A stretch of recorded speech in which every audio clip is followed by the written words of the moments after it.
2012 সাল থেকে তারা জাতিকে বাস দিয়ে যাচ্ছে মাননীয় স্পিকার। সেখানে রাজশাহী মেডিকেল কলেজের ভবনের দেয়ালে মাননীয় স্পিকার বাঁশের খনি পাওয়া যায় মাননীয় স্পিকার, যেখানে 30 কোটি টাকা তাদের মন্ত্রী পকেটে ঢুকিয়ে বলেন এই বাস ব্যবহারে কোনো ঝুঁকি নেই। মাননীয় স্পিকার, গাইবান্ধার 10 লাখ টাকার বিনিময়ে যখন স্কুলে ওয়াশ ব্লক তৈরি করা হয়েছিল, সেই ওয়াশ ব্লকের কিন্তু উন্নত মানের বাঁশের কঞ্চি ব্যবহার হয়েছিল। মাননীয় স্পিকার, আজ 2 কোটি 48 লাখ টাকা ব্যয়ে কৃষি অফিসেও বাঁশের বিশেষ ব্যবহার আমরা দেখেছি মাননীয় স্পিকার। শুধু বাঁশ দিয়ে তারা ক্ষান্ত হয়নি মাননীয় স্পিকার, তারা ওভার ক্রিয়েটিভিটির জন্য পিলারের মধ্যে সিমেন্টের বদলে মাটি আর খড় বদলে আবর্জনা দিয়ে দিয়েছিল মাননীয় স্পিকার। মাননীয় স্পিকার, আমরা আরেকটা প্রশ্ন নেই যে সরকারের অনেক প্রশ্ন রয়েছে দেখতে পাচ্ছি। ধন্যবাদ মাননীয় স্পিকার। আসলে তিনি আজকে বাসের কথা বলে গেলেন, আসলে তিনি কোন বাসের কথা বললেন সেটা আসলে তিনি ভালোভাবে ব্যাখ্যা করেননি। আপনারা একটু বলে যান, আমাদের সময় তো বাস দেখেছেন, আর আপনাদের সময় যে মানুষ বিদ্যুতের নামে শুধু খাম্বা দেখেছে, এটা একটু ব্যাখ্যা করে দেন। মাননীয় স্পিকার, আমরা হয়তো দেইনি, কিন্তু অন্তত পক্ষে বাস তো দেইনি মাননীয় স্পিকার।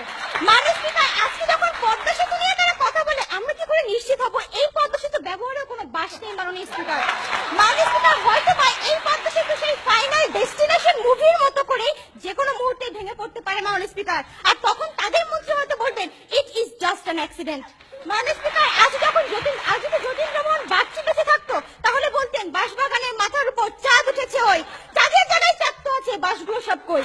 মাননীয় স্পিকার, আজকে তাদের অর্থমন্ত্রী আব্দুল মাল সাহেব যখন বলেন শেয়ার মার্কেটে কোনো ইনভেস্টর নাই, সব নাকি জুয়ারি আর ফটকাবাজ, কখন বললেন মাননীয় স্পিকার? যখন লাখ লাখ বিনিয়োগকারী সবকিছু হারিয়ে নিঃস্ব আত্মহত্যা করলেন, তখন বললেন মাননীয় স্পিকার। মাসুদের ডিজিটাল ডাকাতির মাত্র যখন 1 লাখ কোটি টাকার বেশি লুট করে ফেললেন, ঠিক তখন তার মুখ থেকে এ ধরনের বলি আসলো। আজকে দ্রব্যমূল্য কমানোর ফর্মুলা তিনি দিলেন কিভাবে?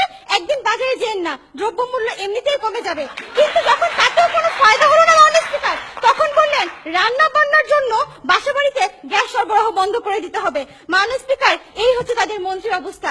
আজ নেপোলিয়ন যদি বেঁচে থাকতো, তাহলে তার সেই বিখ্যাত উক্তি আমাকে একটি শিক্ষিত মা দাও, আমি তোমাদের একটি শিক্ষিত জাতি দিব, হয়তো উল্টে যেত, বলতো আমাকে কিছু কাণ্ডজ্ঞানহীন মন্ত্রী দাও, আমি তোমাকে একটি মগের মূল্য দেশ উপহার দিয়ে যাবো।